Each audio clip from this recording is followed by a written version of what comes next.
साथियों, मेरी आवाज जहां तक पहुंच रही है, आप कांग्रेस के एक एक कार्यकर्ताओं को और विभिन्न माध्यमों से जो हमारी बात सुन रहे हैं, आप तमाम आदरणीय बुजुर्गों का, नौजवान दोस्तों का, माताओं बहनों का, किसान मजदूर भाइयों का, मेहनत मजदूरी करके ठेला रिक्शा चला करके सरकारी और निजी क्षेत्रों में काम करके अपने परिवार का भरण पोषण करने वाले आप तमाम आवाम का क्रांतिकारी इस्तकबाल करता हूं, आपका हार्दिक अभिनंदन करता हूं। दोस्तों, मैं आपसे अपनी कुछ बातें साझा करना चाहता हूं।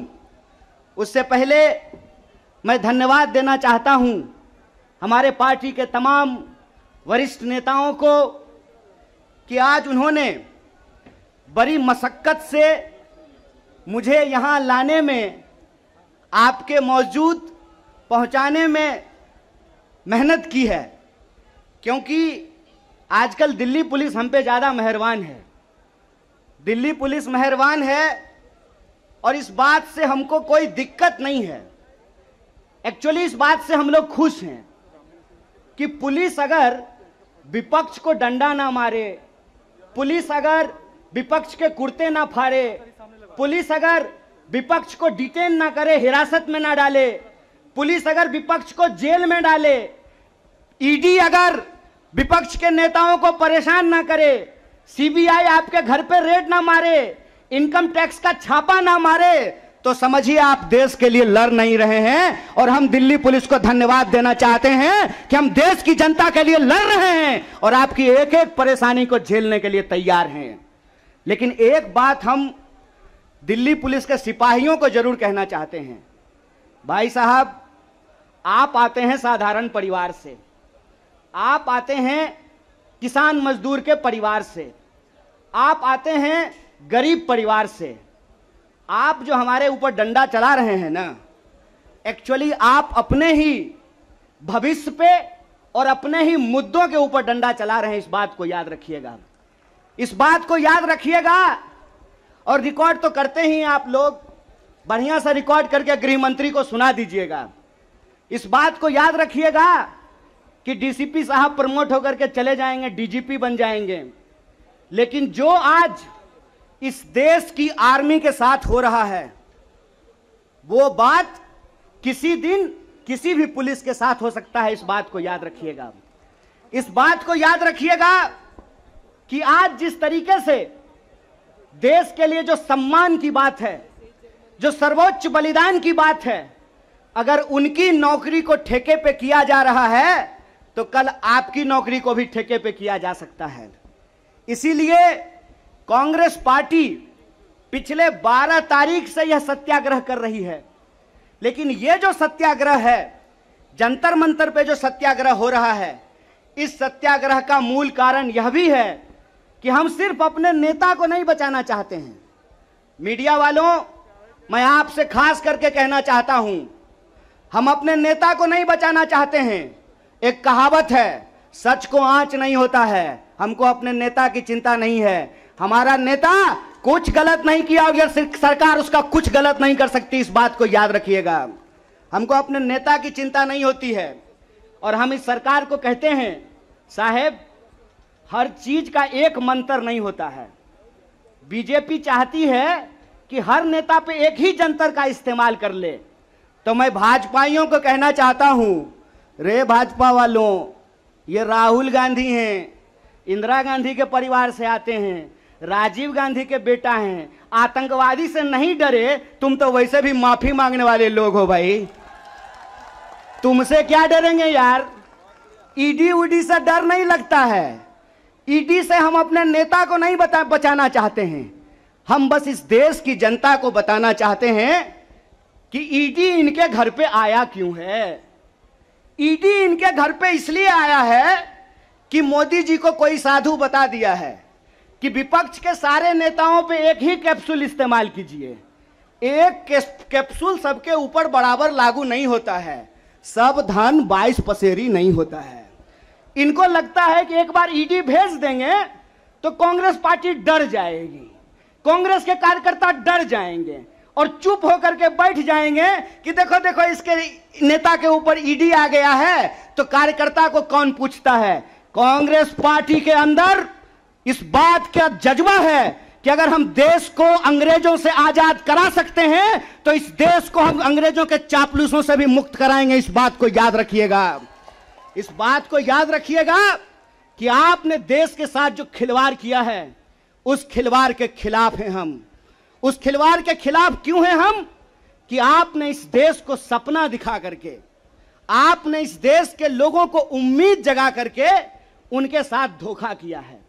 ये हम नहीं बोले थे, श्री 108 श्री माननीय प्रधानमंत्री जी बोले थे कि हर साल 2 करोड़ नौकरी दी जाएगी। क्या मीडिया वाले?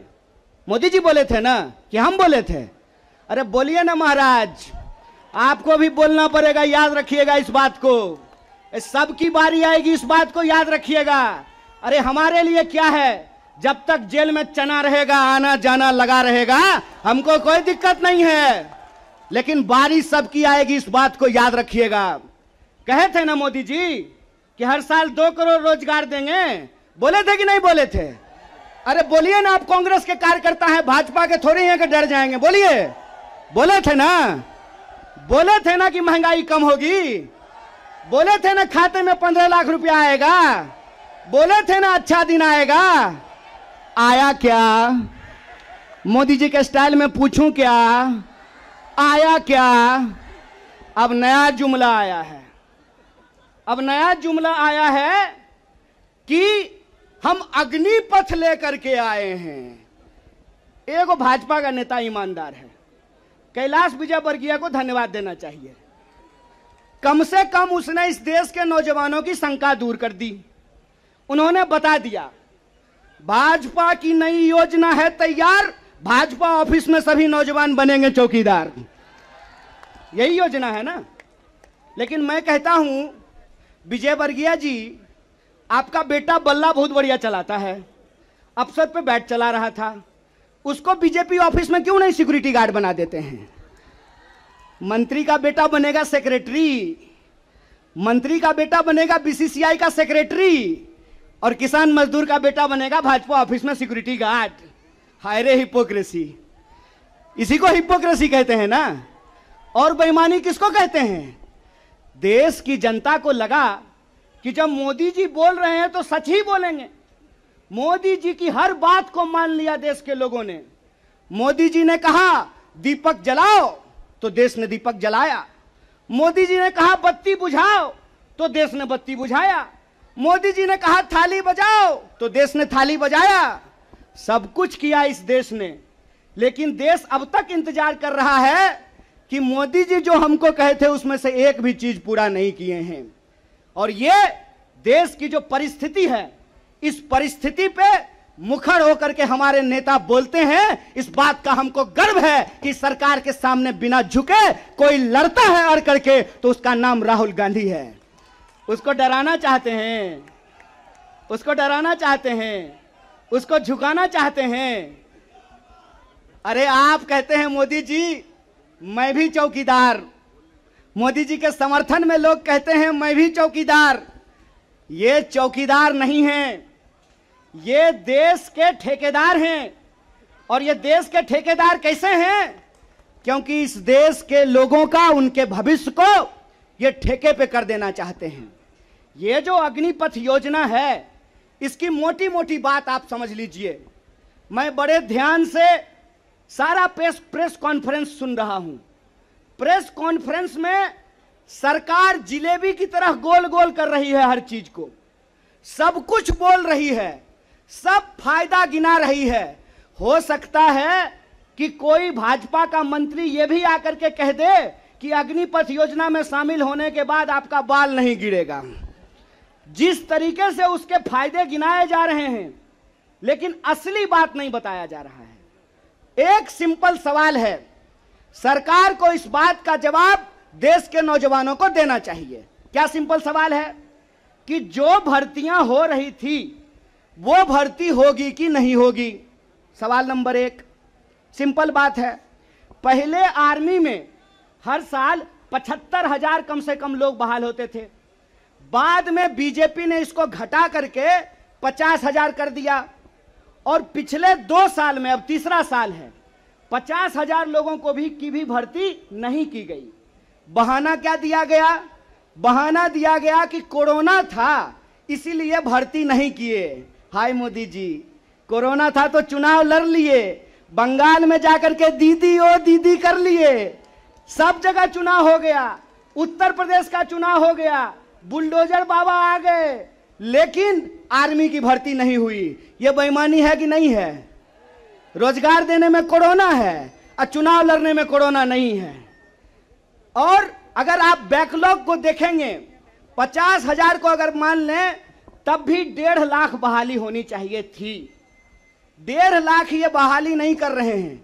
1.5 लाख बहाली ये करेंगे कि नहीं करेंगे इसको ये नहीं बता रहे हैं।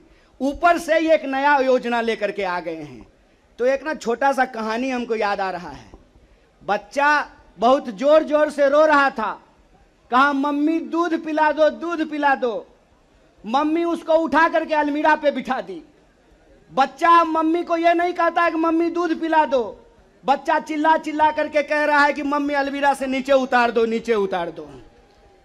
लोग मांग रहे थे हर साल 2 करोड़ नौकरी, इन्होंने हर साल 2 करोड़ नौकरी नहीं दी, ऊपर से एक नया योजना लेकर के आ गए हैं।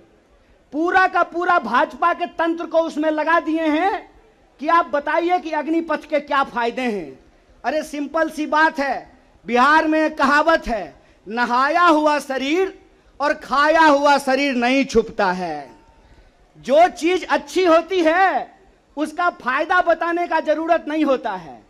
जो चीज में कोई खराबी होती है उसका खराबी छुपा करके, आपके घर पे कोई सामान बेचने के लिए आता होगा तो उस सामान का सब कुछ अच्छा अच्छा ही बताता होगा।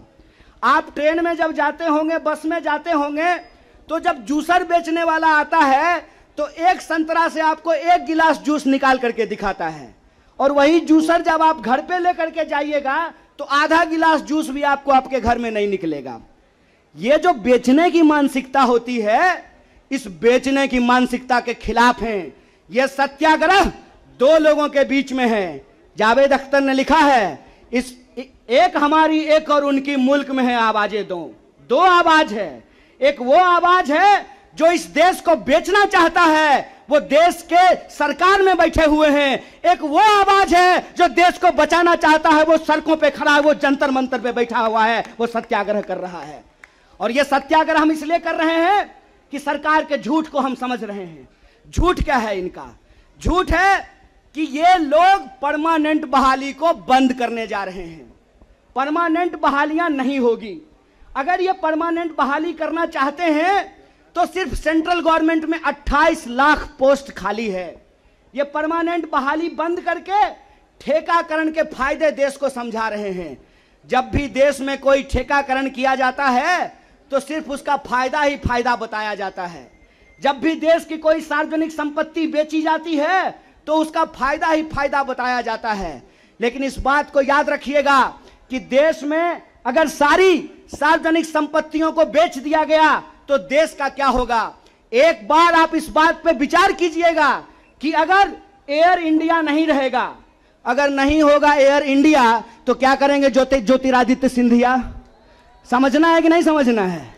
आप हमको बताइए कि सरकारी रेलवे नहीं होना चाहिए, सरकारी बीएसएनएल नहीं होना चाहिए, इनके हिसाब से सेना में नियमित नौकरी नहीं होनी चाहिए।